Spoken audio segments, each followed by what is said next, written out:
Hello, this is James St. James, and in today's episode, we're going to be talking about why mental health.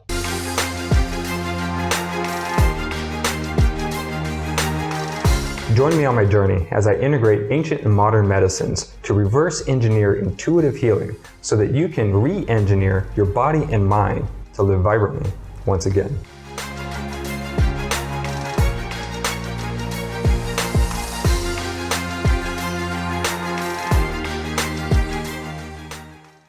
Traditionally, people used to think that our performance came from things like our genetics, the wealth of the family that we came from, and then these things determined our success. But if we were to look at it from a more human or a more realistic point of view, we will see that the people who are the most successful in our society are very proficient at what they do. And they're proficient at what they do because their mind and their body is very proficient at doing the things that are necessary to create the outcome that they achieve. Now, when I talk about the body and the mind, what I mean is their organs are very strong, their emotions are very powerful, and that their thinking is very clear in the way that is needed to accomplish the tasks that they need in their career or their path to success. Now, if we look at the successful person and we kind of reverse engineer and say, okay, well, what makes them successful? For everybody, it comes down to the same basic elements, which is a perfectly functioning or near perfectly functioning mind and body. So those have the best functioning organs, mind, and body are going to be ultimately the most successful people in society. If we want to create a better society or even just a better life for ourselves, the only way to go about that is by investing into our mind and body to create the balance and the functionality we need to go and do the things we want to do in life. The problem is that for most people, they want to have success, but they don't actually want to do what it takes to become successful. What does it take to become successful? Well, you need to become a successful person. And what does that mean? Of course, there's an amount of training and practice that are necessary to develop any skill. But needless to say, some people can practice the same amount, but become leaps beyond those of their peers because they are deemed as naturally gifted or talented within that particular field. But I don't believe that any human is more capable than another human. Because we're human, we are capable of so many things. And in fact, everything that we do today as achievements in today's standard, eventually 100 years from now, it will be seen likely as a normal performance level. Now, if we think about that, as humans, we've only tapped into our psychological and our physical resources to a small degree compared to our overall and total potential. Now, if we're able to access or even just define our normal as what is our potential, then we can see that we have a lot of room for improvement for each and every one of us, no matter where we're at in our current successes and achievements.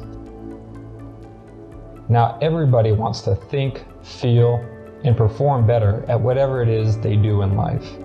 But why is it that some people will achieve it and some people, or most people, won't? A lot of people are still stuck with their anxieties, their worries, their frustration, their fears, dealing with the everyday challenges and dramas of life, while others are going out and pursuing their dreams. What causes this differentiating factor? I believe that this differentiating factor is the essence of mental health. From when we were young, we started taking on numerous amounts of damage from numerous sources, whether it be emotional stress, whether it be injuries, or anything that can cause us to lack the feeling or performance that is going to be getting us through life. Now, for some, they took the strategy of self-medicating. Some went to the doctor, some went to therapy, some went and involved themselves with sports, or just even great friendships. There's many things that we can do to articulate our mind and our body throughout our life so that we can feel wholesome, so that we can feel like we can keep going, so that we can take on as little damage, as little stress, and move through life in an effortless and bountiful way. Everybody has a different strategy, so it's worked out in different ways. All the way from people ending up in prison, the mental institution, being homeless on the street, to the executive of a large company, to an athletic performer who's in the Olympics, or any variety of the places that people can find themselves in life. This all comes down to our strategy. Now, of course, in personal preference, there's many ways you can take mental health or the lack thereof.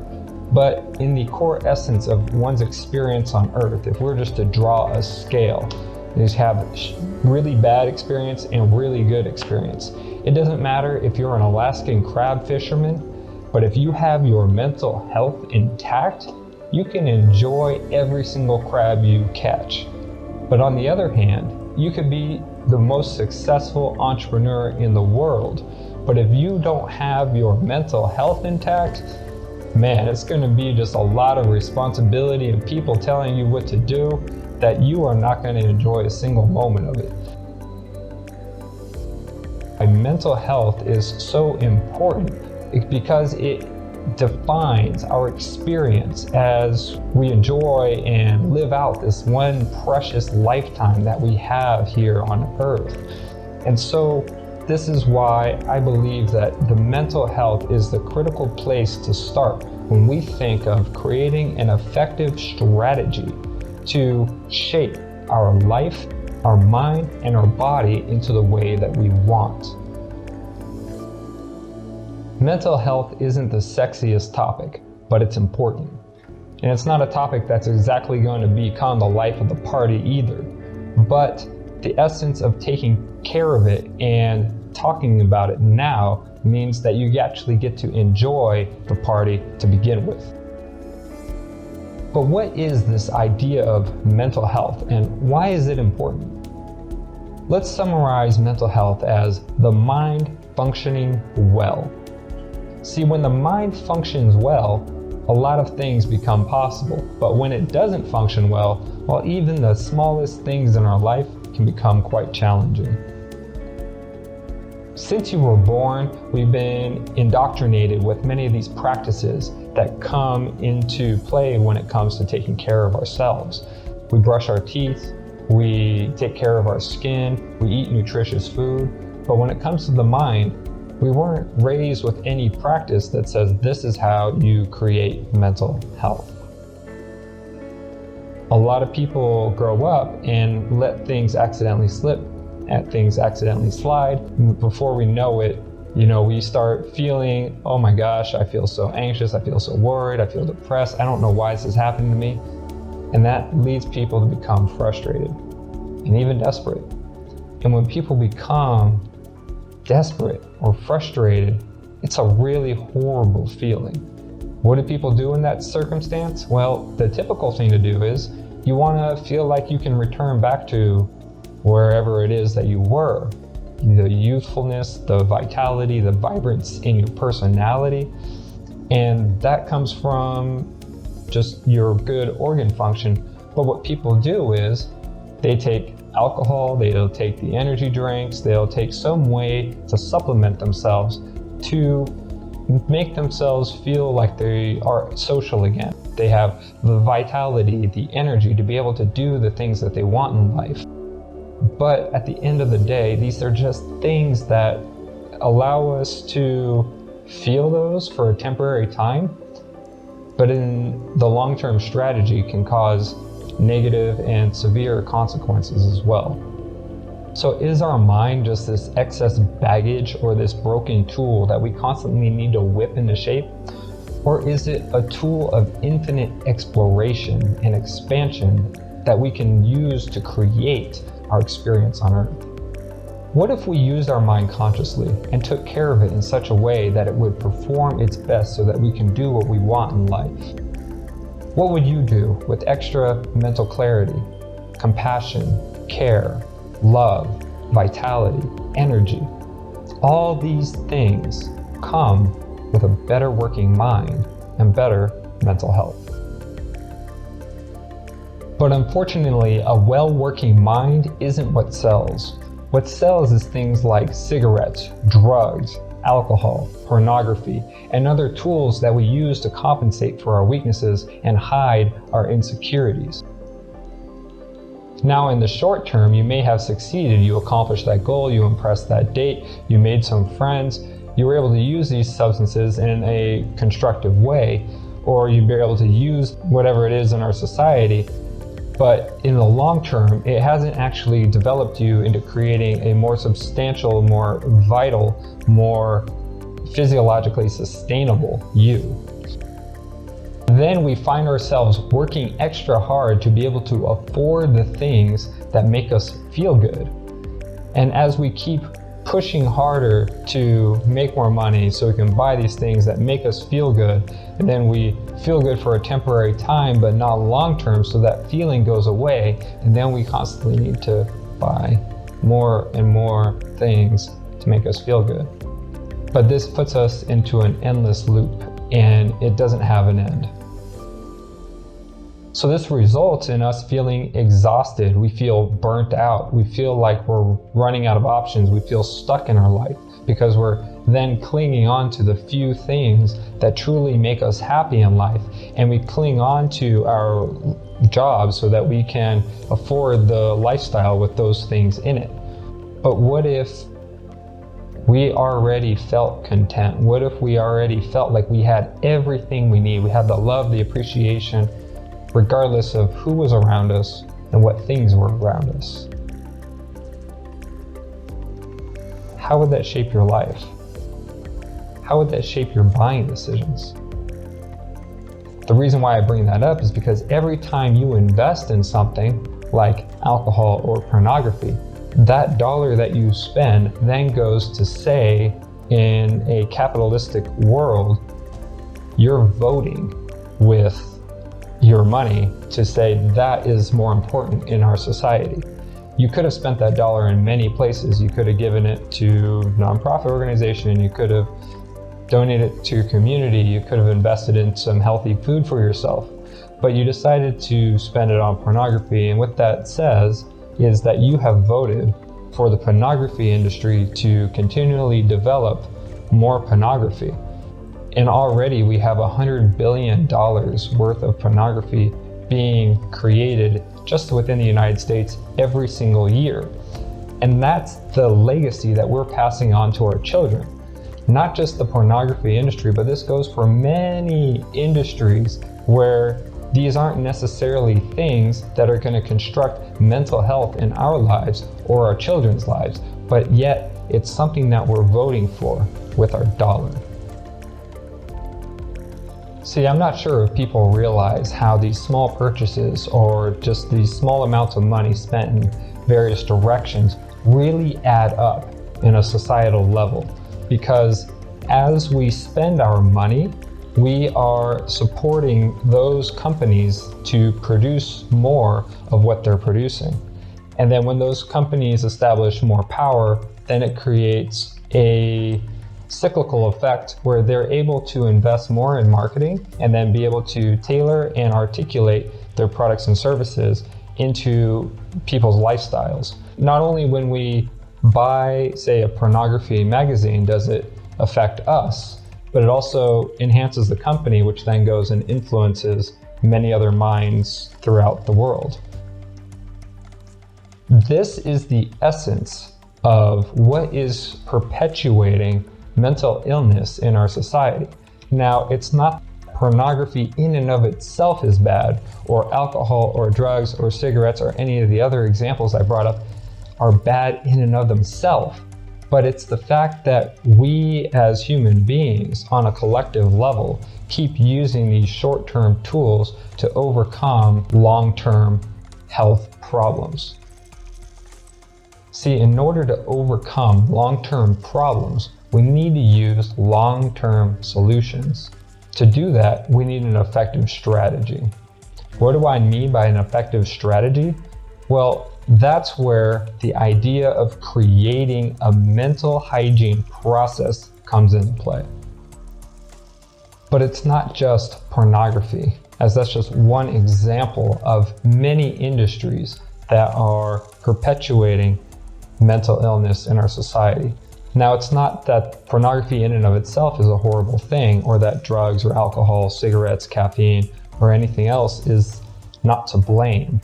It's how we use it, how we articulate it, and are we using it for ways that construct us into a better human being, or are we using it as a vice to cope with current week-to-week stresses, problems, and pain?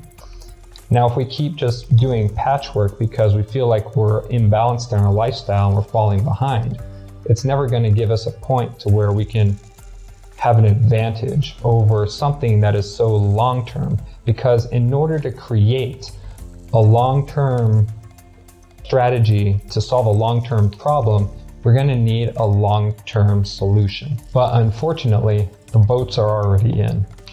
And once again, unanimously, we have voted for mental illness in our society, in our community, and for our children.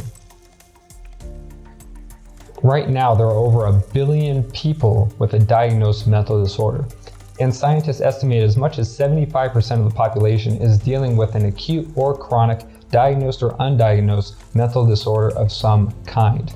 Not only that, year after year, mental illness and each mental disorder is continually increasing, and it's affecting more and more people. The reality of the world is we grew up in such a way where we encounter so many stressful situations, and it leads people into usually one of two avenues. One of them is you just take on life, it's going to be stressful, and you just deal with it. The other avenue is that you take on stress throughout the week, and on the weekends, you release it all at once. The unfortunate side of biology and the reality that we face is that both of these lead to disaster. The reason why is that the body can only handle so much stress. And when people go above and beyond to release the stress all at once, it actually ends up creating more stress because the biological system of a human being is really delicate and it requires balance. That can't be substituted for work hard, play hard, and that balance cannot be established by enduring and continuing to endure large amounts of stress. Now, the really strange thing about this society is when people actually do succeed, they have the opportunity to have freedom of their lifestyle and choices.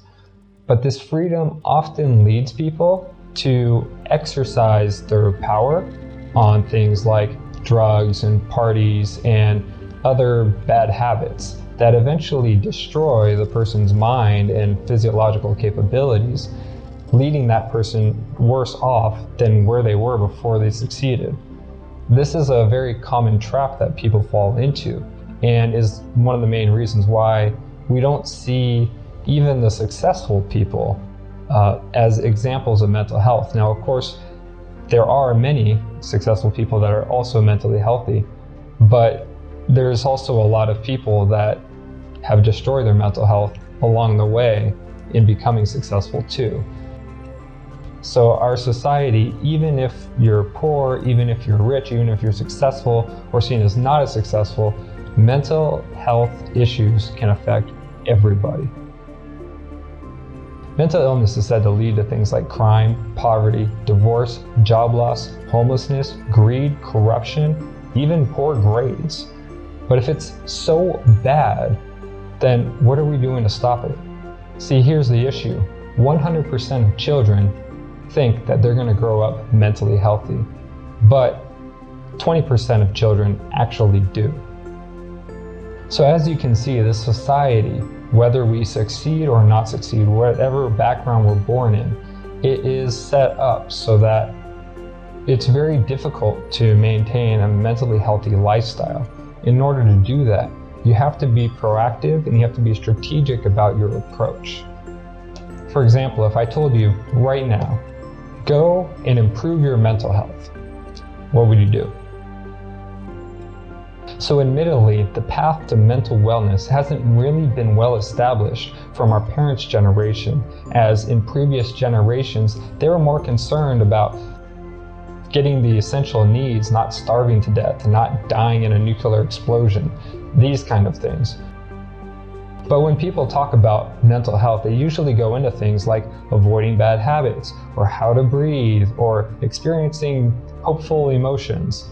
But these things are not concrete enough to create solid changes within the human body that are going to allow it to function better, be able to create emotions more effectively, so that the human being itself can live well and live in control of one's mind and body, creating a lifestyle of mental health. See, mental health comes from change. If one is feeling that there's something lacking or there's something's broken inside, that needs to be fixed in order for one to feel whole and complete once again.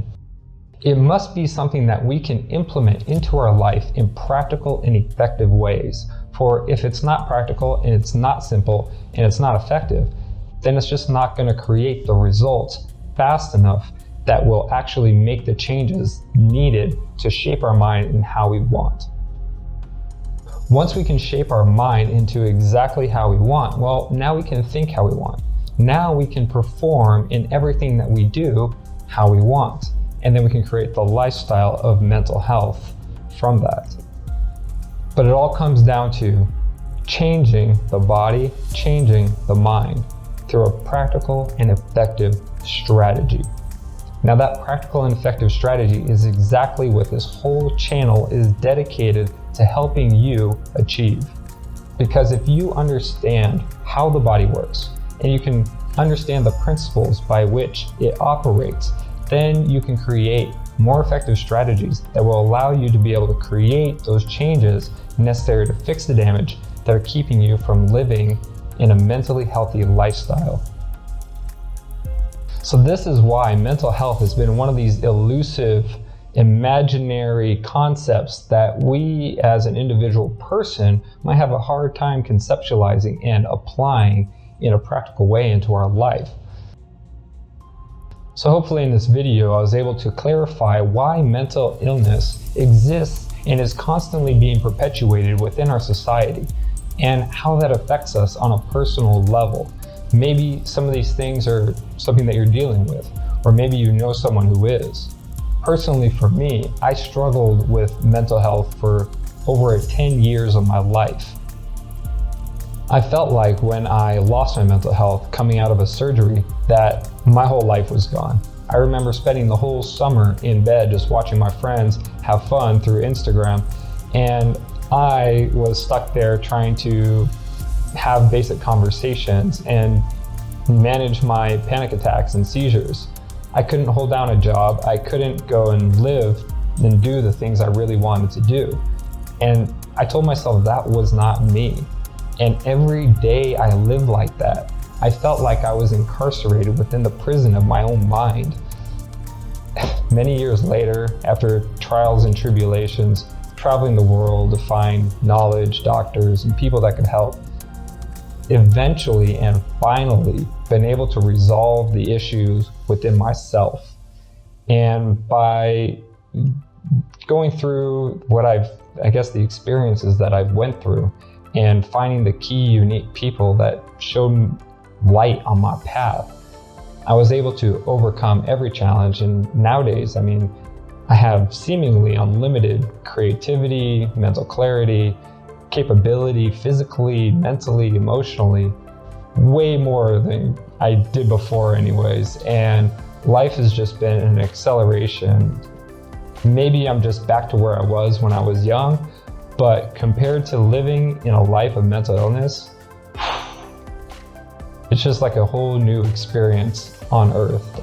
And I would not wish mental illness, or even the slightest aspects of mental illness, such as like anxiety or depression, or even just a feeling of worthlessness.